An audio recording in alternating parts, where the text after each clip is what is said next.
اس سے ہمیں کچھ سیکھنے کی ضرورت ہے کہ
ہدایت کی ذمہ داری کسی اور کے پاس نہیں ہے، ہدایت کی ذمہ داری ہمارے پاس ہے.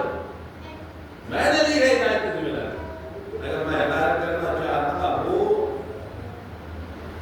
تو عظیم بنا دیتا.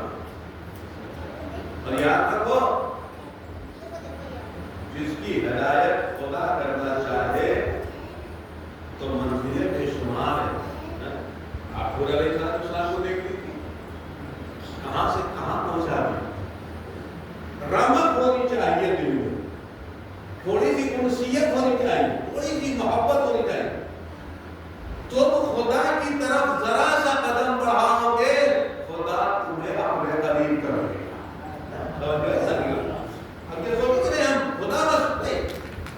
ایسے ہوتا ہے. بڑی ہے فرعون جب دریائے نیل میں ڈوب رہا تھا، چلا رہا تھا موسیٰ مجھے بچا لو، موسیٰ مجھے بچا لو، موسیٰ مجھے بچا لو. میں نے تمہیں بہت ستایا، مجھے بچا لو، مجھے بچا لو. میرا موسیٰ آگے بڑھے. ہمارے حضرت آئی فرعون موسیٰ کو پکار رہا تھا، کاش ایک بار مجھے پکار لیتا. ایک بار مجھے دل میں پکار لیتا. اب فرق محسوس کیجیے، باطل کون ہے اور حق کون ہے. ادھر یہ ڈوب رہا ہے لیکن خدا کو نہیں پکارا، لیکن اللہ کا خلیل اسے جب نمرود نے آگ میں ڈالا اور آگ کی منزلوں میں ہواؤں کے اوپر پرواز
اس لیے ہمیں پتا ہے جو ہماری تمنا ہے، جو ہماری آرزو ہے کہ ہم علی کے چہرے کو دیکھیں، امام حسین سے ملاقات ہو، میں آج عبادت ہو، وہ اگر زندگی میں نہ ہو تو نہ ہو، لیکن مرنے کے بعد اور مرنے کے بعد ہونی ہے۔ لہٰذا جانتے ہیں، اسی لیے وہی وجہ ہے، آج آپ نے دیکھا، آج آپ نے پوری دنیا نے دیکھا کہ وہ افراد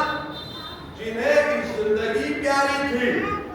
وہ بنکروں میں چھپ کر زندگی گزار رہے تھے، لیکن جسے علی سے محبت تھی وہ کھلے میدان میں عبادت الہی کو انجام دے رہے تھے۔ یعنی بتا دیا موت سے گھبرانا ہماری ذمہ داری نہیں ہے، اس لیے کہ ہم حسین کے محب ہیں، ہم موت کو گلے لگاتے ہیں، اس لیے کہ حسین اور حسن کے شہنشاہوں نے ہمیں بتایا ہے کہ موت کیا ہے۔ حسن کے شہنشاہ نے ہمیں بتایا موت شہد سے زیادہ شیریں ہے، اور حسین کے شہزادے نے بتایا تیر کھا کے مسکرا کے بتا دیا اگر حق پر ہو تو موت کتنی ذائقے دار ہوتی ہے کہ ذرہ برابر بھی چہرے پہ پریشانی کا اظہار نہیں ہوتا۔ میرے عزیزانی بدلے مقاصد السلام کو اور اپنی زندگی کو اس عنوان سے آگے بڑھائے اور مقصد کے اعتبار سے زندگی کو گزارے تو یقیناً ایک بڑی کامیابی اور بڑی عظیم ہے۔ ایک اور سوال پڑھتے ہیں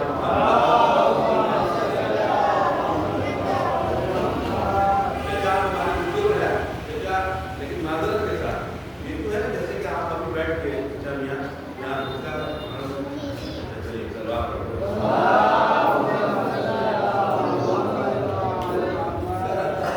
انسان ہے بہت اعتبار سے اپنی زندگی گزار رہا ہے، لیکن میرا جو شہرہ کافی ہوتا ہے انسان کے لیے سمجھنے کی باتیں ہوتی ہیں، لیکن ہمیں ایک عربی وہ ہے ٹھیک ہے، لیکن ہم اور آپ مسجد میں جا کے نماز پڑھو گے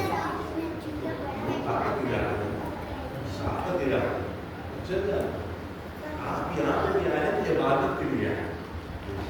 یہ فرشیاں عبادت کا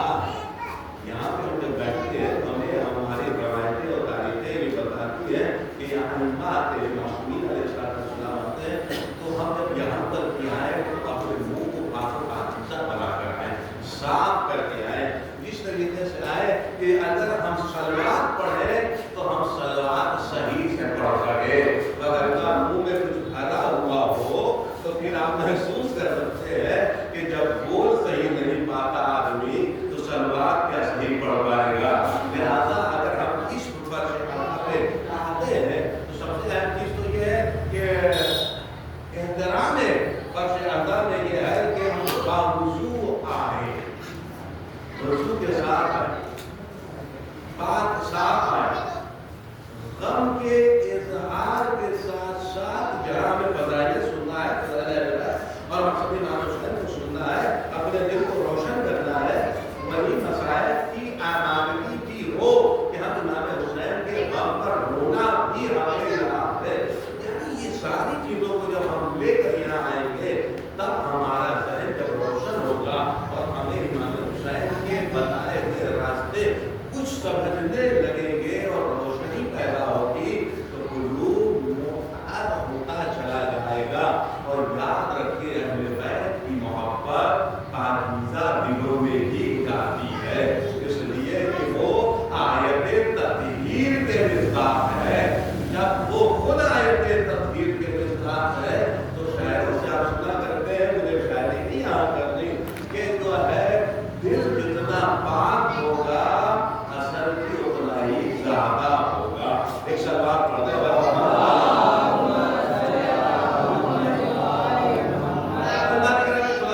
یعنی اللہ نے کچھ ہستیوں کو وہ کمال عطا کیا ہے کہ وہ دنیا میں بھی اپنی فضیلتوں کے چشموں کے ذریعے دنیا کے لوگوں کو سیراب کر رکھا ہے، اور آخرت کی منزل میں بھی شفاعتوں کی منزلوں پر آ کر گناہگاروں کو بخشوا سکتا ہے۔ لہذا جب وہ لوگ اور ایسی شخصیتیں کائنات میں موجود ہیں تو ہمیں کسی اور کے دروازے پہ جانے کی ضرورت نہیں ہے، بلکہ ان کے دروازے پہ آنے کی ضرورت ہے کہ جو یہاں بھی ہمارے کام آئے اور وہاں بھی کام آئے۔ ہاں یہ تو میں نے دیکھا ہے، کچھ یہ کہتے ہوئے ملے ضرور ہے کہ ہم تمہارے لیے سب کچھ ہے، لیکن دیکھو اگر راستہ بھٹک جائے تو ہمیں راستہ دکھا دینا۔ یاد رکھیے وہ اور ہوتے ہیں اس لیے کہ وہ یہاں کے بنائے ہوئے ہیں اور وہ وہاں کے بنائے ہوئے ہیں۔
جتنی مصیبتیں بڑھے گی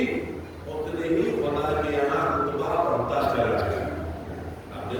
جناب آدم کا رتبہ یقینا وہ بچت ایسا کچھ ہے، انہوں نے ایک بیٹے کی قربانی دی ان کی فضیلت اپنی جگہ پر۔ خلیل خدا کی منزلوں کو آئیے جب انہوں نے اپنے بیٹے کو لٹا دیا اور چھری رکھ دی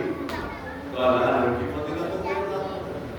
لیکن جب اس سے بڑھ کر بھی کوئی ایسا آیا قربانی پیش کرنے والا جسے سید الشہداء کہا گیا،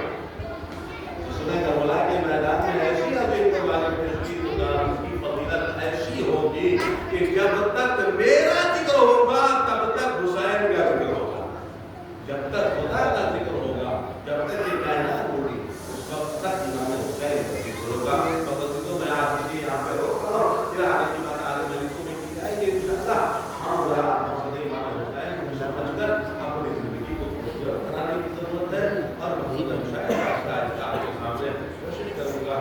مختصر سناتیں پیش کی جائے تاکہ جو ہے ہم اور آپ کچھ سمجھ سکیں، کچھ سیکھ سکیں کہ امام حسین اور اہل بیت اطہار ائمہ اطہار معصومین علیہ السلام نے ہماری کیا ہدایت فرمائی ہے اور خدا ہم سے کیا مطالبہ کرتا ہے۔ میرا عزیزو، چاند رات پر گزری ہے،